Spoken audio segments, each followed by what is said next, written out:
Shalom, good afternoon, ladies and gentlemen. I'm David Menzar, Israeli government spokesman for the National Public Diplomacy Directorate here in the office of the Prime Minister.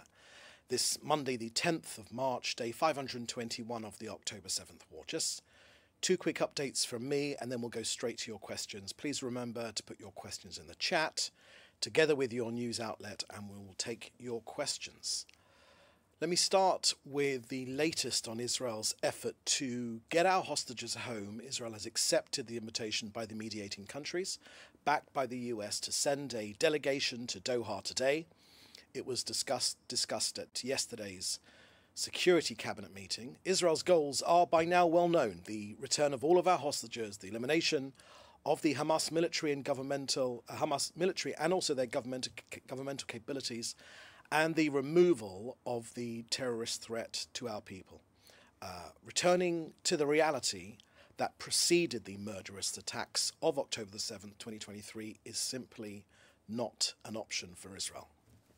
So this idea that you can somehow go back to the status quo is not an option.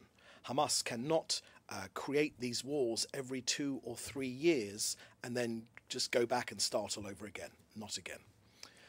Next to Syria and the truly disturbing images documenting what is a massacre of civilians in Syria. As HTS took over Syria, Israel cautioned the world to judge Syria's new regime by their actions rather than their words. And, unfortunately, here it is. The dangerous reality and the brutality of jihadist rule and jihadi terrorism. Israel will not tolerate the presence of terrorist elements and armed forces that pose a threat to our citizens in the security area in southern Syria. And attempts by the regime's forces and terrorist organizations to establish themselves in the region will be thwarted. On these massacres, Israel's Foreign Minister Gideon Saar has made clear that the dangers of the HTS regime with the massacre of civilians, Alawites and Christians.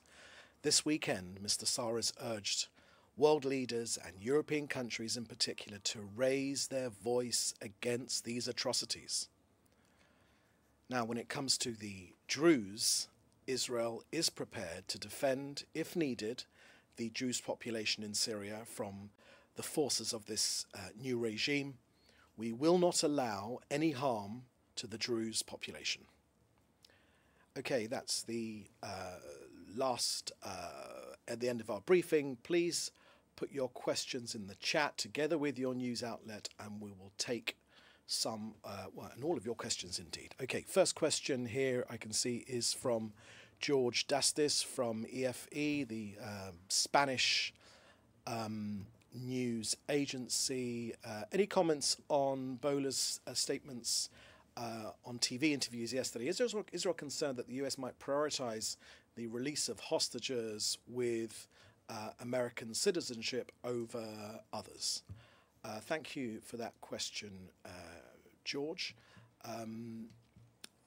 No, we're not concerned about that at all, because we understand that the relationship between this White House and this government is as close as it has ever been. Our Prime Minister has called President Trump Israel's closest friend that we've ever had in the White House. And we are standing shoulder to shoulder to fight this enemy. And let me also share with you that when it comes to our objectives, we are absolutely in step with our American allies. President Trump has been crystal clear, and we believe that together with Israel, with Jerusalem and Washington, D.C. standing side by side with no daylight between our two countries, that we will be successful in getting our hostages out, removing the terrorist threat from the region, from Gaza in particular, and ensuring that Hamas, whether their governing or their military capability, will no longer be in charge in Gaza. Another question here from Enes Canley from the Anadolu agency. With the fall of the Bashar Assad regime in Syria, Iranian dominance in Syria, which Israel perceived as a national security threat, has decreased dramatically. We see Iranian officials making statements opposing the new administration in Syria. Similarly, we hear Israeli officials rejecting the interim administration in Syria. What is your take on Israel and Iran sharing similar views, finding themselves on the same page about a regional affair, especially as contested in Syria? Thank you for that question, Enes from the Andalou agency. I don't think there's a question of Iran and Syria being on the same page. Look, Israel as a country has nothing whatsoever against the people of Iran. In fact, we both share two very ancient cultures and history, and there's no reason for our two countries to be enemies. It is the regime in Iran which has caused all the problems here. They subjugate their own people, and never mind Israel. And they've been nothing but a source of terror. They've sought to strangle Israel with a circling of terrorist organization, their proxies, to try and strangle this country. We've pushed them back.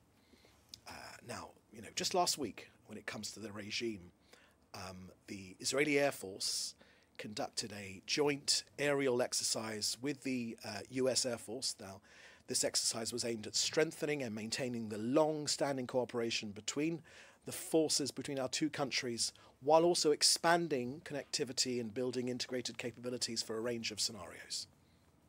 Now, as part of this exercise, Israeli F-35Is and F-15Is aircraft flew alongside a US B-52 strategic bomber. During the flight, the forces practiced operational coordination between the two militaries to enhance their ability to address various regional threats.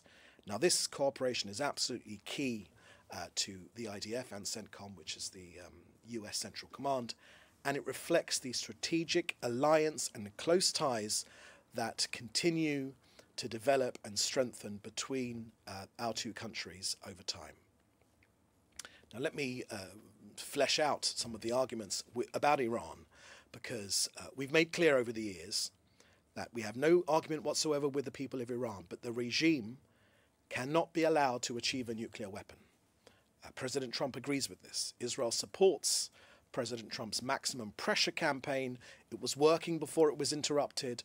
That means crippling economic sanctions, a credible military threat to counter Iran's nuclear ambitions. And now this strategy has deterred Iran until that pressure was removed. So from Israel's perspective, we welcome the restoration of the maximum pressure campaign. And it's clear from the recent visit of our Prime Minister to Washington, D.C. Indeed, President Trump welcomed our Prime Minister as the first foreign leader to Washington, D.C. on his second term, because they see eye to eye when it comes to the Iranian nuclear threat. So these maximum pressure policies should be restored.